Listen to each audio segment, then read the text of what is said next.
Assalamualaikum warahmatullahi wabarakatuh. Perkenalkan, nama saya Muhammad Ilmi Asufi. Jabatan saya sebagai peranata komputer terampil di Dinas Perpustakaan Kabupaten Hulu Sungai Tengah sebagai peserta Latsar CPNS Kabupaten Hulu Sungai Tengah pada golongan kedua, angkatan ketiga, kelompok kedua, dan nomor INDH 13. Pada kesempatan kali ini saya akan mempresentasikan tugas agenda pertama, yaitu analisis isu efektivitas kinerja berdasarkan topoksi Pranata Komputer Terampil. Baiklah, sebelum kita ke pembahasan utama, saya akan menjelaskan terlebih dahulu. Tugas jabatan fungsional Pranata Komputer Terampil ini sudah diatur dalam Peraturan Menteri Perdayagunaan Aparatur Negara dan Reformasi Birokrasi Republik Indonesia Nomor 23 Tahun 2020. Tugas fungsional Tugas pokok jabatan fungsional perangkat komputer terampil yaitu melaksanakan kegiatan teknologi informasi berbasis komputer yang meliputi tata kelola dan tata laksana, teknologi informasi, infrastruktur informasi, serta sistem informasi dan multimedia. Pada Menpan RB nomor 32 tahun 2020 pasal 8 ayat 1A dijelaskan terkait uraian kegiatan tugas jabatan fungsional perangkat komputer terampil, yaitu meliputi melakukan penggandaan data, melakukan pendeteksi atau perbaikan terhadap permasalahan yang terjadi pada sistem jaringan lokal, melakukan pencatatan infrastruktur teknologi informasi, melakukan pemasangan kabel infrastruktur teknologi informasi, melakukan pemeliharaan perangkat teknologi informasi end user, melakukan pendeteksian perbaikan terhadap permasalahan perangkat komputer informasi end user, melakukan perekaman data dengan pemindaian, melakukan perekaman data tanpa validasi, melakukan validasi hasil perekaman data, melakukan perekaman data dengan validasi, membuat query sederhana, melakukan konversi data, melakukan kompilasi data pengolahan, melakukan perekaman data spesial, dan melakukan uji coba program multimedia. Untuk menganalisa isu efektivitas kinerja berdasarkan topoksi eh, Pranata Komputer Terampil, kita akan mengambil 5 topoksi untuk menjadi 5 isu berdasarkan topoksi tadi.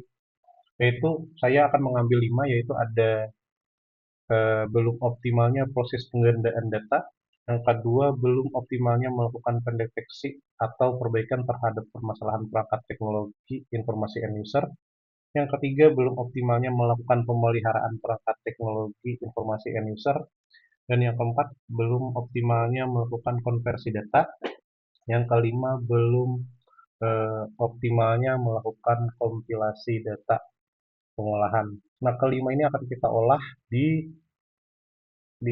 beberapa metode setelah ini yang akan menjadi yang akan kita pilih menjadi sebagai isu yang akan kita selesaikan. Nah, selanjutnya kita akan masukkan ke dalam analisa APKL. Apa itu analisa APKL? Analisa APKL ini adalah metode untuk mengetahui eh, isu mana yang menjadi prioritas dalam beberapa isu gitu yang menjadi prioritasnya. Analisa APKL ini menggunakan 4 kategori, yaitu A sebagai aktual, ada P sebagai pro, prioritas, problematik maksudnya, ada ada K sebagai kekhalayakan, ada L sebagai layak atau kelayakan.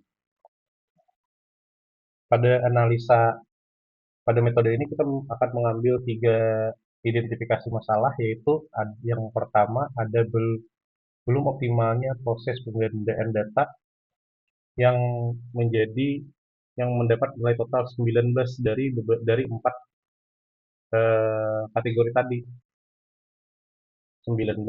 Lalu ada juga kita ambil yang nomor 4, belum optimalnya melakukan konversi data dengan nilai total 18.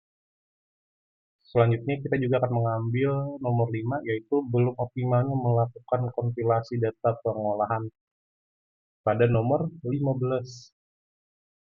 Pada nilai total 15. Nah, setelah kita ambil tiga, nomor satu, nomor 4, nomor 5, kita akan saring lagi dengan menggunakan metode USG. Nah, analisis, analisis USG ini hampir sama dengan analisa APKL tadi.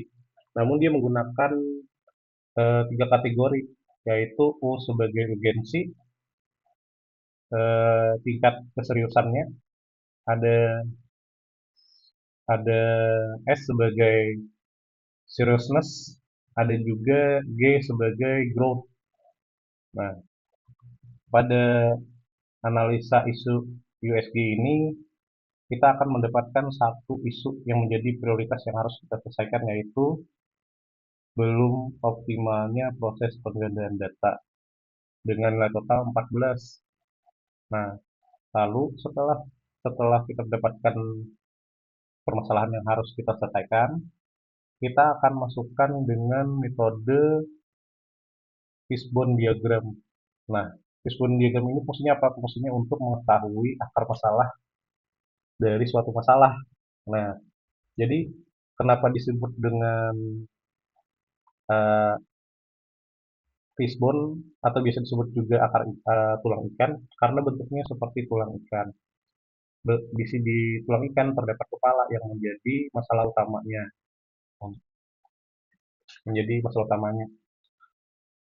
Lalu di fishbone di fishbone diagram tersebut juga ada kategorinya. Kategori penyebab masalahnya ada man, orangnya, ada material bahannya, ada metodenya, ada mesin, penyebabnya ada mesin sebagai masalah utamanya. Di sini ada staf kurang mahir mengkonfirmasi sistem, penggandaan dan sering melakukan kesalahan pengaturan, ada juga data sumber tidak konsisten atau volume datanya terlalu besar untuk ditangani sistem. Dan juga ada permasalahannya yaitu metode verifikasi yang dipilih tidak tepat dan tidak ada pengujian konsistensi data setelah pengadaan. Selanjutnya ada juga mesin penyebabnya karena kurangnya perangkat komputer dan server hingga proses pengadaan tidak optimal. Nah, setelah kita selesai mengetahui penyebabnya, kita akan langsung mengetahui akar masalahnya tadi. Nah, di sini yang tadi ada penyebabnya dari main, ada penyebabnya dari eh, material, ada juga metode, ada juga yang mesin.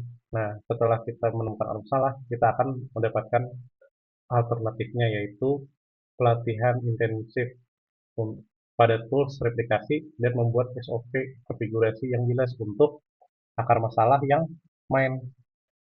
Lalu kita untuk akar masalah yang eh,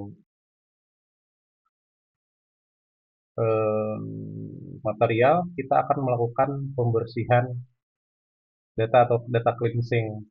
Lalu ada juga yang mempertimbangkan replikasi parsial dan filtering data.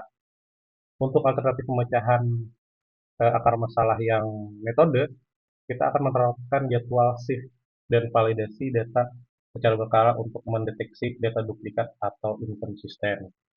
Lalu selanjutnya untuk akar masalah, pemecahan masalah terkait dengan mesin, kita akan melakukan upgrade RAM atau CPU, server komputer, atau menggunakan layanan cloud terkelola dengan sumber daya yang dapat diskalakan. Nah, sekian presentasi saya terkait analisu analisu efektivitas kinerja berdasarkan tupoksi perangkat komputer. Wassalamualaikum warahmatullahi wabarakatuh.